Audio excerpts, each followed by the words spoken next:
PCC chief గా నేడు మహేష్ గౌడ్ ప్రమాణం. గాంధీ భవన్ లో రేవంత్ నుంచి బాధ్యతల స్వీకరణ అనంతరం ఇందిరాభవన్ వద్ద బహిరంగ సభ. హాజరు కానున్న సీఎం, మంత్రులు, ఎమ్మెల్యేలు, ఎంపీలు, ఎమ్మెల్సీలు. రాష్ట్ర నలుమూలల నుంచి భారీగా తరలి రానున్న కాంగ్రెస్ క్యాడర్. ముస్తాబైన గాంధీ భవన్ ఏర్పాట్లను పరిశీలించిన మంత్రి పొన్నం. తెలంగాణ ప్రదేశ్ కాంగ్రెస్ కమిటీ అధ్యక్షుడిగా బొమ్మ మహేష్ కుమార్ గౌడ్ ఆదివారం బాధ్యతలు చేపట్టనున్నారు. మధ్యాహ్నం 12 గంటలకు ఆయన గన్ పార్క్ కు చేరుకుని అమరవీరుల స్తూపం వద్ద నివాళులు అర్పిస్తారు. అక్కడి నుంచి పార్టీ నాయకులు, కార్యకర్తలతో కలిసి ర్యాలీగా మధ్యాహ్నం 2 గంటలకు గాంధీ భవన్ కు చేరుకోబోతా ఉన్నారు. కంగ్రాచులేషన్స్ మహేష్ కుమార్ అన్న. ఎందుకంటే ఒక బీసీ సామాజిక వర్గం నుంచి అంచెలంచెలుగా ఎదిగొచ్చి వాళ్ళ పిసిసి అధ్యక్షుడిగా బాధ్యతలు చేపడుతున్నటువంటి మీకు మంచి జరగాలని మనసారా కోరుకుంటా ఉన్నాం.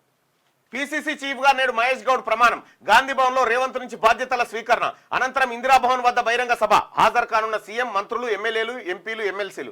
రాష్ట్ర నలుమూలల నుంచి భారీగా తరలి రానున్న కాంగ్రెస్ క్యాడర్. ముస్తాబైన గాంధీ భవన్ ఏర్పాట్లను పరిశీలించిన మంత్రి పొన్నం. తెలంగాణ ప్రదేశ్ కాంగ్రెస్ కమిటీ అధ్యక్షుడిగా బొమ్మ మహేష్ కుమార్ గౌడ్ ఆదివారం బాధ్యతలు చేపట్టనున్నారు.